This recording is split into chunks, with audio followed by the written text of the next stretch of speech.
Avec le rapport du défenseur des droits en France à propos du fonctionnement de la nef, il est clair que des bugs informatiques ou des lenteurs administratives peuvent soit retarder ou empêcher l'obtention d'un titre de séjour ou autre demande. Cependant, dans ma pratique d'accompagnement des démarches en ligne de tous les jours, il y a plusieurs attitudes d'usagers qui peuvent aggraver la situation. Je vais dans cette vidéo préciser quelques causes intrinsèques ou propres aux usagers qui peuvent empêcher ou retarder l'obtention des titres de séjour ou autres demandes. Bonjour à tous, je m'appelle Azariel Kamdem, docteur en droit et titulaire d'une certification d'espace de médiation numérique en France. J'accompagne dans les démarches administratives et je forme également des usagers dans des situations de précarité numérique afin qu'ils puissent être autonomes sur les ordinateurs, tablettes et téléphones au quotidien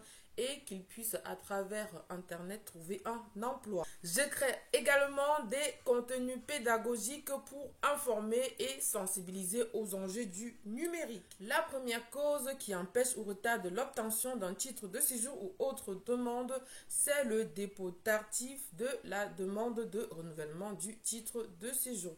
Comme le précise la loi sur l'ANEF, la demande de renouvellement de titre de séjour doit être faite entre le 120e jour et le 60e jour qui précède l'expiration de votre titre de séjour. Et pour les personnes détentrices d'un récépissé, vous devez à l'expiration d'un mois du dit récépissé envoyer à la préfecture par voie postale une photocopie du dit récépissé accompagnée d'une photo d'identité. Pour ceux ou celles qui, au moment de la demande de renouvellement de leur titre de séjour, sont dans l'impossibilité d'avoir tous les documents nécessaires pour obtenir leur titre de séjour, je parle ici notamment des étudiants avec les attestations de scolarité, vous pouvez déposer votre demande en attendant d'obtenir l'attestation de scolarité.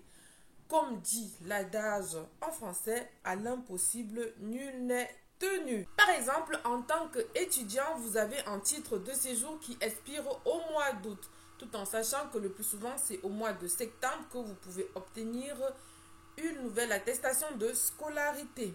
Vous devez, courant avril, déposer la demande de renouvellement de titre de séjour et préciser à l'administration que vous ne pouvez pas fournir en l'état actuel une nouvelle attestation de scolarité. Et vous pouvez déposer l'ancien et en attendant le mois de septembre pour pouvoir obtenir cette attestation de scolarité et remettre à la préfecture. Cette pratique évite la rupture de vos droits, notamment le droit au travail, et par ricochet évite une éventuelle rupture de votre contrat d'alternance ou de travail en France. La deuxième cause qui empêche ou retarde l'obtention d'un titre de séjour en France, c'est la demande d'un titre qui ne correspond pas à la situation juridique du demandeur. J'ai reçu plusieurs usagers dont la demande d'obtention de titre de séjour a été rejetée et ils ne comprenaient pas pourquoi cette demande a été rejetée. Or, selon eux, ils remplissaient toutes les conditions pour pouvoir obtenir un titre de séjour. Ces usagers remplissaient certes des conditions d'obtention d'un titre de séjour, mais ils avaient fait une demande sur la base d'un motif qui ne correspondait pas à ces conditions. Par exemple, un étranger qui est pacsé avec une personne de nationalité française ne peut pas obtenir un titre de séjour sur la base de conjoint de français. Par contre, il peut obtenir un titre de séjour en tant qu'étranger pacsé avec un français. De plus, un étranger conjoint de français ne peut pas obtenir un titre de séjour dans le cadre d'un regroupement familial. Le regroupement familial ne concerne que des personnes étrangères résidant en France qui veulent faire venir leur famille, femme ou enfants et enfants en France. Par expérience, j'ai remarqué que les usagers qui font autant d'amalgames, ce sont des personnes qui sont très peu informées et qui ont décidé par eux-mêmes de déposer une demande d'obtention de titre de séjour. De grâce, faites l'effort si vous ne voulez pas payer des experts, des avocats ou des juristes pour vous faire conseiller. Faites l'effort de vous informer au maximum avant de déposer une demande de titre de séjour. Sinon, ce sera un éternel recommencement. Dans ma pratique, la troisième cause qui retarde ou empêche l'obtention d'un titre de séjour en France, c'est le recours administratif hâtif de plusieurs usagers. Je m'explique, il y a des usagers qui sont venus me voir qui, suite à un refus d'obtention de titre de séjour ou d'autres demandes, sont allés déposer sur la plateforme télérecours un recours administratif par eux-mêmes. Sachez que quand vous faites cela sans être conseillé, sans un juriste, sans un avocat, sans une association auprès de vous pour vous expliquer comment est-ce que vous devez réaliser votre recours, vous tirez une balle dans le pied. Pour certains usagers, ils le font pour éviter d'être hors délai. Or, je vais vous dire, il n'y a pas que la saisine du juge administratif qui suspend les délais de recours. Il y a également l'aide juridictionnelle.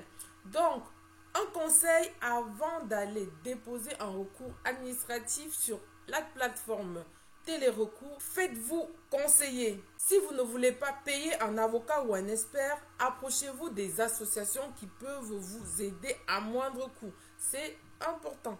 Sinon, vous allez courir dans le sac. La quatrième cause qui empêche ou retarde l'obtention d'un titre de séjour en France, c'est le manque de réactivité des usagers. Ça, c'est vraiment à un niveau très élevé. J'ai reçu pas mal d'usagers dont les demandes de titre de séjour ont été rejetées parce qu'ils n'ont pas répondu à temps aux notifications de l'administration.